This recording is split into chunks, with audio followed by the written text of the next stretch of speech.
भव्यात्माओं, ध्यान के संबंध में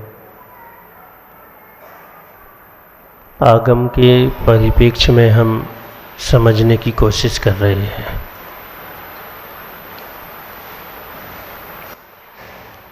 क्योंकि ध्यान का प्रतिपादन बहुत दर्शनों में है,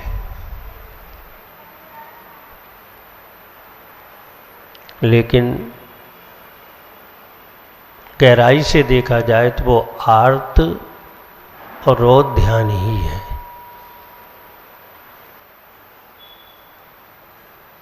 जो भले ही मंद कषायों के साथ किया जाता हो, लेकिन वो या तो आर्त है या फिर रौद्र है। और हम यहाँ पर जो चर्चा कर रहे हैं वो धर्म ध्यान की बात कर रहे हैं। धर्म का अर्थ होता है वस्तु के स्वरूप को समझना, यानी उसका अर्थ हुआ कि सत्य को जानना, सत्य को समझना और सत्य पर श्रद्धान करना, ये धर्म है। और जिसके द्वारा धर्म होता है उसका उपयोग धर्म ध्यानमय होता है। हम चर्चा कर रहे थे आज्ञा विचय की, अपाय विचय की। अब हमारे लिए आज बात करना है विपाक विचय धर्म ध्यान।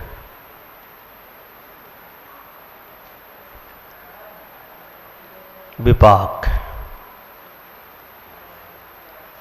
कर्मों के उदय का चिंतन करना।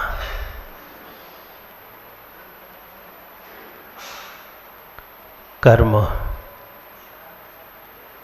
जानते हो क्या चीज है? जो जीव को परतंत्र करते हैं वो क्या है? कर्म है। हमें सिद्धालय में होना चाहिए और हम कहाँ हैं? संसार में। ये जो परतंत्रता है, हमारी जो स्वतंत्रता छीन ली गई है, उसमें मुख्य कारण क्या है? कर्म।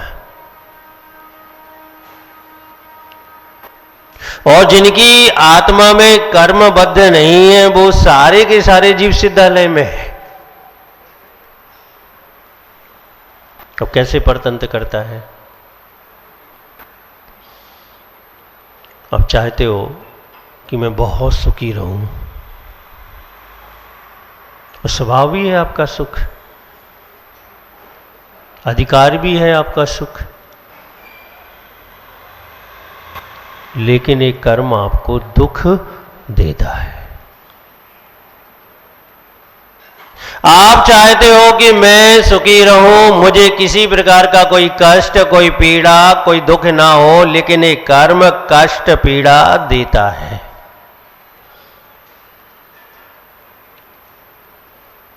तो संसार में रहने वाला कोई नहीं बचता, हम हो या फिर आप हो। क्योंकि हमारा जीवन और जीवन में घटने वाली जो घटनाएं हैं वो सारी की सारी जो है वो कर्म के उदय से ही हैं। क्या सोचते हो? आपको छींक आती है तो बिना कारण के आ रही है, वो भी असाता का एक फल है। आपको जीवाई आ रही है, वो भी दर्शनावरणी में का फल है। यानी हमारे जीवन में जो कुछ भी घट रहा है वो सब किसके उदय से घट रहा है? कर्म के उदय से घट रहा है। हम निमित्त को दोषी देते हैं। वो ऐसा नहीं करता तो ऐसा नहीं होता। कैसे नहीं होता? और वो कैसे नहीं करता?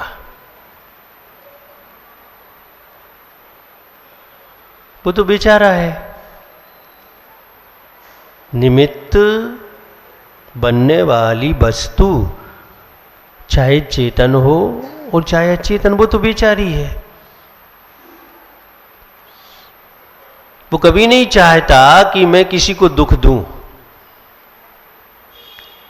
लेकिन हमारे कर्म का ऐसा उदय आता है कि सामने वाले को मजबूर होना पड़ता है हमें दुख देने के लिए।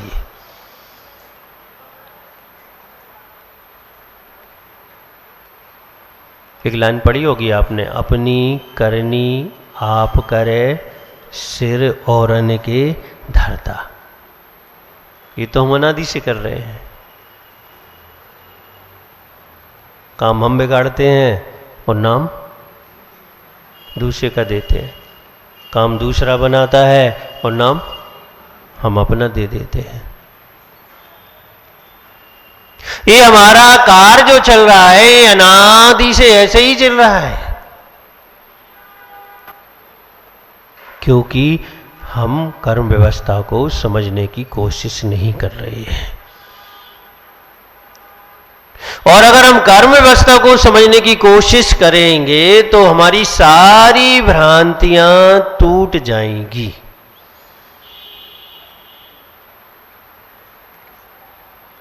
भव्य आत्माओं, न हम आज सुखी हैं न हम कल रहेंगे, न इस पर्याय में सुखी हैं न संसार की और किसी पर्याय में सुखी रहेंगे। जब तक विभाव व्यंजन पर्याय, विभाव अर्थ पर्याय रहेगी तब तक हम सुखी नहीं हो सकते, क्योंकि ये व्यवस्था कर्माधीन है। कर्म के उदय से हमें प्राप्त है, और जब कर्म के उदय से प्राप्त है तो नए नए कर्म उदय में आएंगे और नई नई पीड़ा, नए नए कष्ट हमारे सामने आएंगे। भव्य आत्माओं, पहले हम कर्म को समझ लेते हैं, फिर कर्म के विपाक को समझेंगे। जो जीव को परतंत्र करे वो क्या है? कर्म है। ये पक्की बात है। उसका उदाहरण हम ही तो है। मैं तो चाहता हूं कि पूरी रामगंज मंडी मेरे प्रवचन में आए, लेकिन नहीं आ रही है। तो दोषी कौन है? निमित्त नहीं, उपादान दोषी है। हमारा उपादान इतना ही है, हमारी यश कीर्ति इतनी ही है कि इतने ही लोग आएंगे।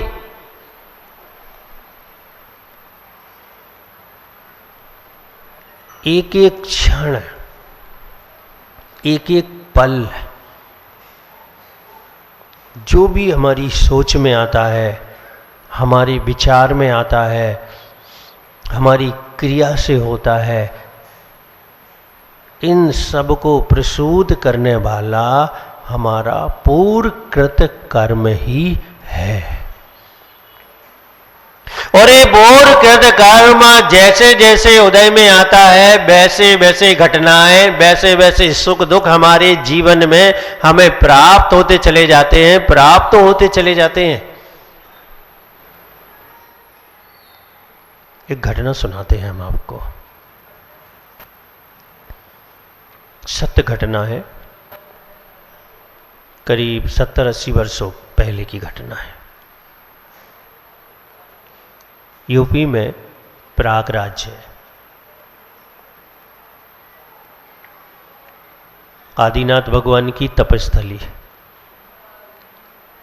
गए कभी आप? इलाहाबाद गए? प्रयागराज उस बट वृक्ष को देखा? इसको जहां पर भगवान आदिनाथ ने तपस्या की थी, गंगा किनारे। अन्य धर्म वाले ये मानते हैं कि वनवास के समय राम आए थे और उन्होंने उस वृक्ष के नीचे विश्राम किया था। बहुत वैसी घटना है कि प्रयागराज में हाई कोर्ट में एक जज थे, ब्राह्मण थे वो, और उन्हें अध्ययन करने का बहुत शौक था, तो उन्होंने जैन दर्शन के भी अध्ययन किया। जब उन्होंने जैन दर्शन के कर्म सिद्धांत को पढ़ा तो उन्हें विश्वास नहीं हुआ, क्योंकि वो ईश्वरवादी थे। कौन थे? ईश्वरवादी। आप कौन हैं? ईश्वरवादी तो नहीं है? नहीं महाराज, अभी तो मना कर देंगे। शांतिनाथ भगवान के सामने जाएंगे तो ईश्वरवादी बन जाएंगे। आप ही को तो ठीक करना है। एक श्रीफल, थोड़ी सी अष्टद्रव और चाय कितनी बड़ी, कम से कम श्रीफल के नाप से चाय तो करते।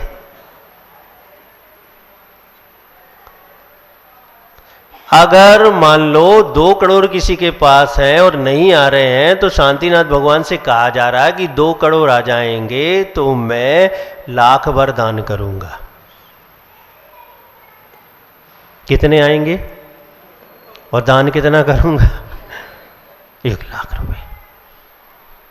ईश्वर बात है। शांतिनाथ भगवान के पास आने से अपने आप ही रुपए आ जाएंगे। कहने की और मांगने की और जताने की और सौदा करने की जरूरत कहां है? तो शांतिनाथ भगवान आपके लिए क्या हो गए? सोच सकते हो आप। हम ईश्वरवादी नहीं हैं। हमारे जीवन की घटनाएं ईश्वर के द्वारा घटित नहीं है। हमारे जीवन की घटनाएं हमारे द्वारा किए हुए कर्म के फल से हैं। किससे हैं? हमारे द्वारा। अगर बच्चा सुखपूर्वक परवरिश को प्राप्त हो रहा है तो पिता के कर्म से नहीं हो रहा है। किसके कर्म से हो रहा है? वो अपने कर्म से हो रहा है। लेकिन पिता तो सीना तानता है कि मैं पाल रहा हूं। नहीं, सीना तान सकता है वो, थोड़ी सी समझदारी के साथ, कि मैं पालन पोषण में निमित्त हूं। उपादान तो इसी जीव का है जो पल रहा है, इसका पोषण हो रहा है, ये उपादान तो इसी जीव का है। ऐसे भी माता पिता हैं, बहुत सपने देखते हैं, बच्चा पैदा होता है, बहुत व्यवस्थाएं करते हैं और बच्चा उनके पास रह ही नहीं पाता है, तो उसका उपादान ही नहीं था। तो ध्यान रखना, हम ईश्वरवादी नहीं, और हम किसी के ईश्वर भी नहीं बन सकते, किसी के मालिक नहीं बन सकते हम। एक व्यवस्था है संसार की कि भाई माता पिता होते हैं, भाई गुरु होता है, तो एक व्यवस्था है कि इसके अंतर्गत अनुशासन मर्यादाएं बनी रहती हैं, संस्कार एक दूसरे में जाते हैं, एक व्यवस्था है। और उस व्यवस्था के लिए आप मूल मत समझो। तो ध्यान रखना, क्या हम पक्का, बिल्कुल पक्का है कि हम ईश्वरवादी नहीं हैं। अगर हम जैन हैं तो ईश्वरवादी नहीं है। शांतिनाथ भगवान का आलम्बन जरूर लेंगे हम, उनकी शरण में जरूर जाएंगे हम, क्योंकि हमें माध्यम वो है विशुद्धि बढ़ाने का, हमें माध्यम है वो है परिणामों को निर्मल करने का, माध्यम वो है पाप को पुण्य में बदलने का। माध्यम कौन है? वो आलम्बन जो शांतिनाथ भगवान का है।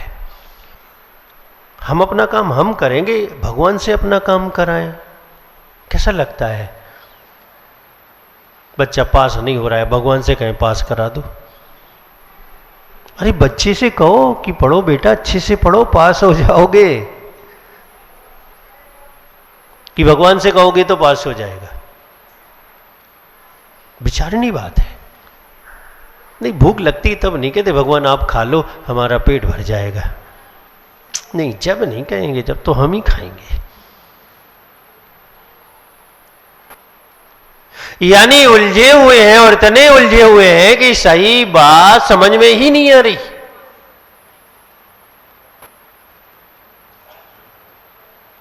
कर्म प्रधान ये सारा जगत है। अगर कोई प्रधानमंत्री है तो वो अपने कर्म के उदय से है। कोई अगर चपरासी है तो वो अपने कर्म के उदय से है। कोई भरपेट भोजन कर रहा है तो वो अपने कर्म के उदय से कर रहा है। कोई भूखा सो रहा है तो वो भी अपने कर्म के उदय से ही सो रहा है। आप यहाँ बैठे हैं तो ये भी आपका एक कर्म का उदय है, और जो यहाँ नहीं है, घर में बैठे पाप कर रहे हैं, उनका भी एक कर्म का उदय है।